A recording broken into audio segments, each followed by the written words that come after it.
ಇಯಾನಾಗೆ mic ಅಂದರೆ ತುಂಬ ಇಷ್ಟ. ತುಂಬ ದಿನದಿಂದ ಮೈಕ್ ಅಂತ ಇದ್ಲು. ಯಾಕಂದರೆ ನಮ್ಮ ಮನೆ ನೇಬರ್ಸ್ ಹತ್ರ ಇತ್ತು. ನೋಡಿದಾಗೆಲ್ಲ ಕೇಳ್ತಾ ಇದ್ಲು. ನಾನೇ ಯಾಕೆ ಬಿಡು ಅಂತ ಸುಮ್ಮನೆ ಆಗಿದ್ದೆ. ಬಟ್ ಆಮೇಲೆ ಅನಿಸ್ತು ತುಂಬ ಇಷ್ಟಪಡ್ತಿದ್ದಾಳೆ. ಕಿರಣ್ ಕೂಡ ಹಂಗೆ ಹೇಳ್ತಾ ಇದ್ರು. ಇವಾಗಲೇ ಕೇಳೋದು ಮಕ್ಳಿಗೆ ತೊಗೊಂಬಿಡೋಣ ಅಂತ. ಸೊ ಫೈನಲಿ ಮೈಕ್ ಆರ್ಡ್ರ್ ಮಾಡಿದ್ದೀವಿ. ಫುಲ್ ಖುಷಿಯಾಗಿದ್ದಾಳೆ. ಅವಳ ಮುಖದಲ್ಲಿ ಖುಷಿ ನೋಡಿನೇ ಓಕೆ ತರಿಸಿದ್ದು ಒಳ್ಳೇದಾಯಿತು ಅಂತ ಅನಿಸ್ತು. ಹಾಗೆ ವಿಮೆನ್ಸ್ ಡೇಗೆ ನನಗೆ ಕಿರಣ್ ಮಗ್ ಗಿಫ್ಟ್ ಆಗಿ ಕೊಟ್ಟರು. ತುಂಬಾ ಇಷ್ಟ ಆಯಿತು, ಖುಷಿ ಆಯಿತು. ಓಕೆ ಗಿಫ್ಟ್ ಕೊಟ್ಟಿದ್ದಾರಲ್ಲ ಅಂತ. ಹಾಗೆ ಈ ಯಾನ ಜೊತೆ ಅವ್ರ ಅಪ್ಪ ಕೂಡ ಈ ಕಿರಣ್ ಕೂಡ ಫುಲ್ ಸಾಂಗ್ ಮೇಲೆ ಆಡಿದ್ದು. ಇಯಾನ ಫುಲ್ ಡ್ಯಾನ್ಸ್ ಮಾಡ್ತಾನೆ ಇದ್ಲು. ಹಾಗೆ ಡಿನ್ನರ್ಗೆ ಹೋಗ್ಬೇಕಲ್ಲ, ಅದಕ್ಕೆ ರೆಡಿ ಆಗ್ತಾ ಇದ್ವಿ. ಇಯಾನ ಅಂತೂ ಪಪ್ಪನೇ ರೆಡಿ ಮಾಡಬೇಕಂತ ಇದ್ಲು.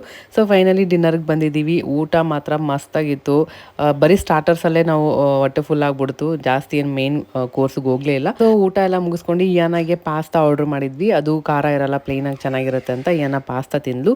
ಸೊ ಅಷ್ಟೇ. ಈ ವಿಡಿಯೋ ನಿಮಗೆ ಇಷ್ಟ ಆಗಿದೆ ಅಂತ ಅನ್ಕೊತೀನಿ. ಇಷ್ಟ ಆದರೆ ಲೈಕ್ ಮಾಡಿ, ಫ್ರೆಂಡ್ಸ್ ಫ್ಯಾಮಿಲಿ ಜೊತೆ ಶೇರ್ ಮಾಡಿ. ಮತ್ತೆ ಸಿಗೋಣ. ಬಾಯ್.